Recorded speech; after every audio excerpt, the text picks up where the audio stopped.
வணக்கம். Welcome to அங்கனா சமையல்.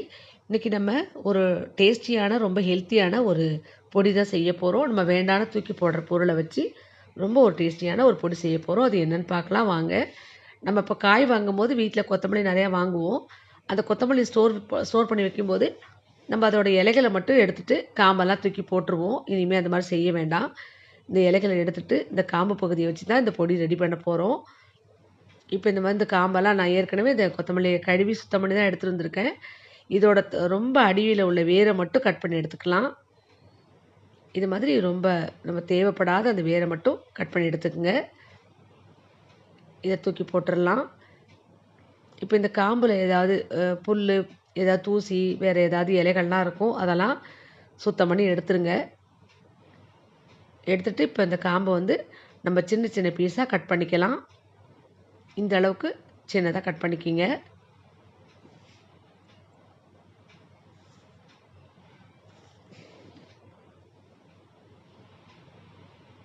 இந்த மாதிரி எல்லாத்தையுமே கட் பண்ண பிறகு இந்த இலை கூடவே இன்னும் கொஞ்சம் காம்பு பெரிய காம்பெல்லாம் இருக்கும். அதையும் நம்ம பார்த்து எடுத்துக்கிட்டு, இதையுமே நம்ம கட் பண்ணி எடுத்துக்கலாம். இந்த கொத்தமல்லியில உங்களுக்கு ஜீரண சக்திக்கு உண்டான நல்ல மருத்துவ குணம் இருக்கு. அதோட பித்தத்துக்கு ரொம்பவே நல்லது. அதனால இந்த காம்ப இந்த மாரி பொடி பண்ணி ஸ்டோர் பண்ணி வச்சுட்டு நம்ம சாப்பிடும்போது ரொம்ப நம்ம ஹெல்த்துக்கு ரொம்பவே நல்லது. இது மாரி நம்ம ரெடி பண்ணிக்கலாம். இப்போ எல்லா காம்பையும் இதே மாரி கட் பண்ணி எடுத்தாச்சு. இது வந்து ஒரு பிளேட்ல எடுத்துக்கலாம் நம்ம இப்ப. ஒரு அகலமான பிளேட்டா எடுத்துக்கங்க.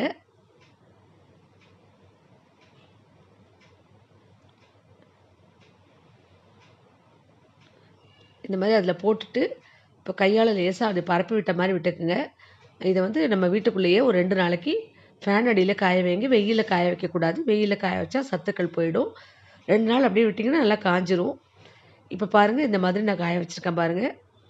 நல்லாவே காஞ்சிருக்கு. இப்ப இத நம்ம வறுத்து பொடி பண்ண போறோம். இது கூட இன்னும் சில பொருள் சேர்த்து இப்ப நம்ம வறுத்துக்கலாம். எப்படி செய்யுதுன்னு பார்க்கலாம். இப்ப அடுப்பு பத்த வச்சு ஒரு வாணல வச்சுக்கங்க.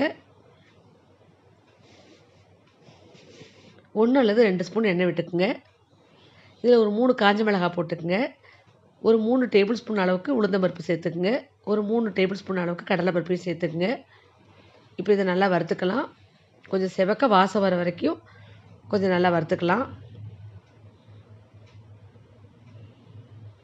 கருகிடாம கொஞ்சம் செவந்த மாதிரி வந்த உடனே நம்ம ஆஃப் பண்ணிடலாம். இப்போ ஓரளவு வறுபட்டுருச்சு. இப்போ இது கூடவே கொஞ்சமா பெருங்காயத்த போட்டு வறுத்துக்குங்க. இப்போ பெருங்காயம் வறுபட்ட பிறகு ஒரு 1/2 ஸ்பூன் அளவுக்கு சீரகத்த சேர்த்துக்குங்க.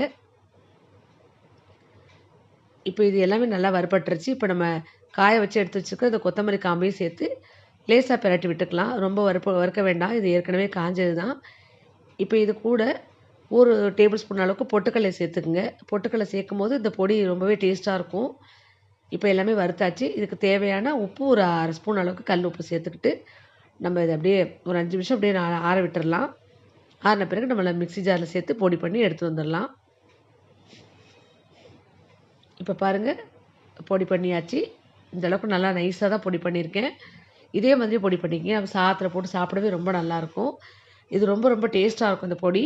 நல்ல கொத்தமல்லி வாசத்தோட நல்லா மணமா இருக்கும். இது வந்து இட்லி, தோசை கூட தொட்டு சாப்பிடலாம்.